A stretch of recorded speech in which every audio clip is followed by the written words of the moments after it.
se retrouve pour l'unboxing de la Unbox de septembre 2022 et on se retrouve tout de suite pour le premier objet. Notre premier objet, c'est un Kinchaku Demon Slayer. Donc les Kinchaku sont des petits sacs à cordon traditionnels japonais. Donc ils sont notamment utilisés pour transporter des petits objets tels que des porte-bonheur, de l'argent, etc. Et les Japonais les utilisent surtout lorsqu'ils portent des vêtements traditionnels comme les yukata durant les festivals d'été. Donc là c'est la version de Demon Slayer. Et elle nous permettra de protéger nos petits objets du quotidien. Donc on peut mettre des téléphones, des câbles, etc. Donc la dernière fois on en avait eu celui d'Animal Crossing. Donc c'était des petits sacs pareil Animal Crossing, mais l'accroche c'était des petits boutons. Donc là je pense que l'accroche est beaucoup mieux quand même, parce que la corde c'est beaucoup plus sûr, parce que les boutons ils se détachaient assez rapidement, donc on peut facilement le perdre. Mais c'est très pratique parce que c'est quand même profond, donc vous pouvez mettre un portable. Il est plutôt joli, l'accroche c'est les cordes. Après je vous avoue que là l'image elle est pas très belle. Enfin pas le design, je parle vraiment l'imprimé, il est pas très clair. Enfin on dirait que c'est fait par un petit JPEG sur internet comme ça. Donc pas ouf je trouve quand même le petit sac. Bon il est sympa mais voilà c'est pas le petit sac de l'année quoi. Notre deuxième objet et que je trouve super original, c'est une mini poubelle de table sur le thème de Fairy Tail. Donc une magnifique illustration, franchement elle est très sympa, très jolie. Et elle est plutôt profonde quand même, enfin, voilà, elle peut contenir des petits mouchoirs, voilà, des petits bonbons. D'ailleurs c'est Halloween, donc voilà, si vous avez des petits papiers de bonbons vous pouvez les mettre dedans. Mais c'est pour, voilà, c'est pour la table, donc des papiers... et vous pouvez mettre des petites choses, donc c'est plutôt cool. Franchement c'est original comme objet, c'est sympa, une poubelle quoi, c'est original, j'aime bien. Dites-moi ce que vous en pensez. Donc voilà notre petite poubelle de table, très sympa sur Fairy Tail. Notre troisième objet, il est super mignon, très joli. C'est un petit plat à condiment Kingyo.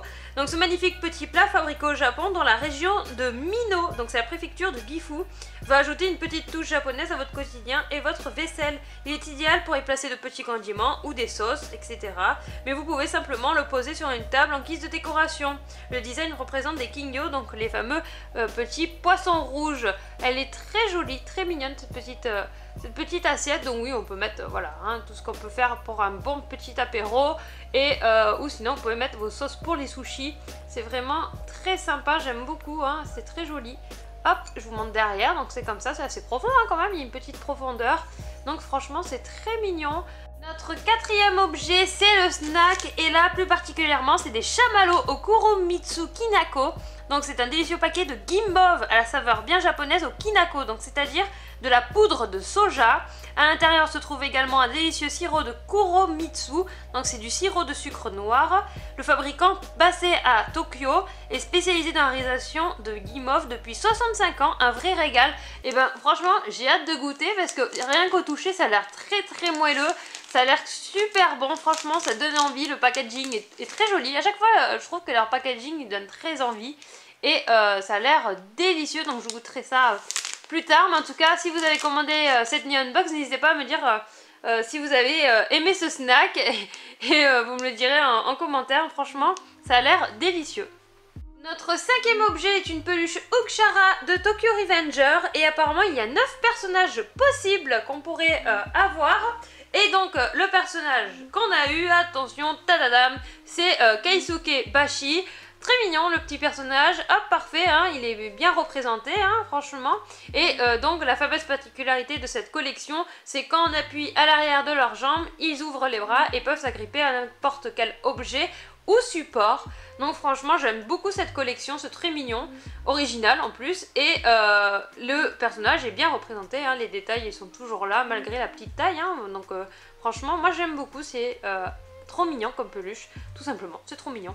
Donc voilà notre petit personnage, n'hésitez pas à me dire celui que vous avez eu, et il est super top.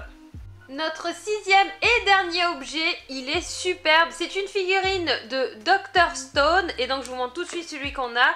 Et évidemment c'est Ryusui Nanami. Il y avait 2 autres personnages possibles, évidemment il y avait Senku Ishigami et sinon Kohaku. Et donc celui qu'on a d'ailleurs c'est le héros d'un OAV diffusé le mois dernier au Japon, et la 3e saison de l'anime est prévue pour l'année prochaine, on a hâte. Franchement la figurine elle est incroyable, je la trouve très belle, elle est assez grande tout de même, hein. Franchement elle est assez grande. Les détails sont super beaux, franchement au top. Et j'adore, le personnage est super classe et trop beau. Franchement, je kiffe, les détails sont géniaux. Elle est superbe cette figurine. Et il n'y a pas de socle, elle tient directement. Enfin, il y a un mini socle, alors je sais pas comment le fixer, hein, si vous pouvez m'aider. Parce que c'est comme ça, donc à mon avis, je dois le caler derrière la jambe ou un truc comme ça. Bon, après, elle tient debout, donc peut-être que je n'aurai pas besoin. Mais franchement, si on regarde le visage, je vais vous le montrer comme ça, mais... incroyable, franchement le visage est bien fait, les détails sont beaux, les couleurs elles sont belles, franchement c'est une superbe figurine, la taille elle est très bien, rien à dire, au top, franchement c'est une figurine au top. Bon on n'a pas le socle, là. Vous savez que j'aime bien les socles, mais c'est bien aussi parce qu'au moins ça évite de prendre trop de place, parce que c'est vrai que les socles ça prend déjà aussi pas mal de place sur une étagère, donc franchement une figurine que j'adore. Donc voici tous nos objets, nos 6 objets et donc notre petite lecture. Alors l'image du jour c'est avec les petits poissons rouges, très sympa. Donc septembre, merci beaucoup d'avoir commandé cette unbox du mois de septembre. Alors que l'été et les vacances sont terminées, voici votre petite dose mensuelle du Japon pour vous redonner le sourire avec de belles surprises. Cette box Survive Together met à l'honneur plusieurs mangas dans lesquels la survie et l'esprit d'équipe sont prédominants. Les personnages du Dr Stone avec une jolie figurine ainsi que la guilde de Fairy Tail ou le gang de Tokyo Revenger, sans oublier les pourfendeurs de démons de Demon Slayer sont présents dans votre box. On espère que vous prendrez plaisir à découvrir tous les trésors que nous avons placés à l'intérieur. Rendez-vous le mois prochain pour de nouvelles surprises venues du Japon avec une nouvelle box à ne pas manquer. À la découverte du Japon, tous les mois prenons-en un peu plus sur le Japon et sa culture. Le Kingyo, un symbole du Japon. Ce mois-ci dans votre box se trouve un petit plat avec de magnifiques motifs de Kingyo, c'est-à-dire de poisson rouge.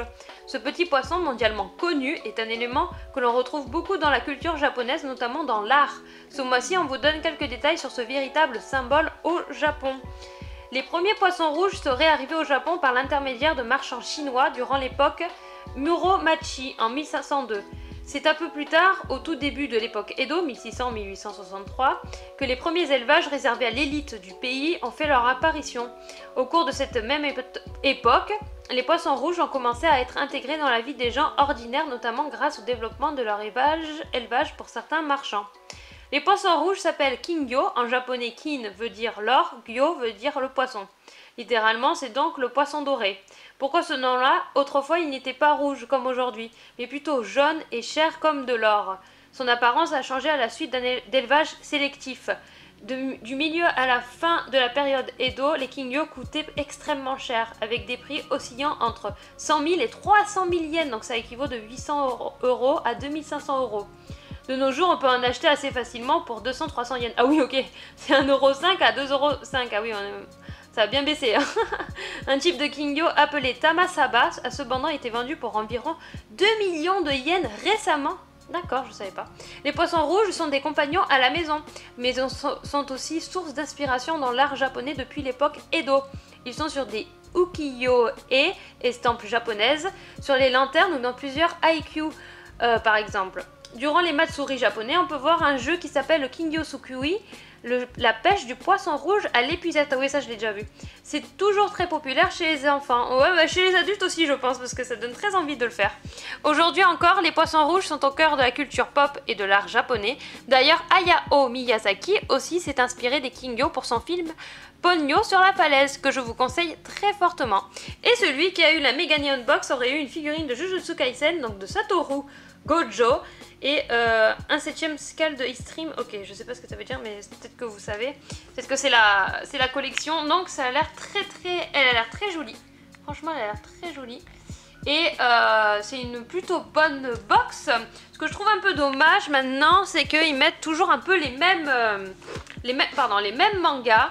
Donc j'aimerais bien que ça change un peu, qu'il y ait un peu des mangas qu'on connaît un peu moins, ou un peu de choses différentes, parce que là c'est vrai que souvent on trouve du Fairy Tail, du Demon Slayer, du Tokyo Revenger ou du Jujutsu Kaisen. Donc j'aimerais bien que ça un petit peu des trucs un petit peu moins populaires, ça serait cool. Je sais pas ce que vous en pensez, mais en tout cas c'est ce que je pense un petit peu là en ce moment. Donc on se retrouve tout de suite pour le clap de fin. J'espère que cette vidéo vous a plu, n'hésitez pas à laisser un like, un commentaire et à vous abonner. On se retrouve pour de prochaines vidéos, c'était Fédite, bye bye.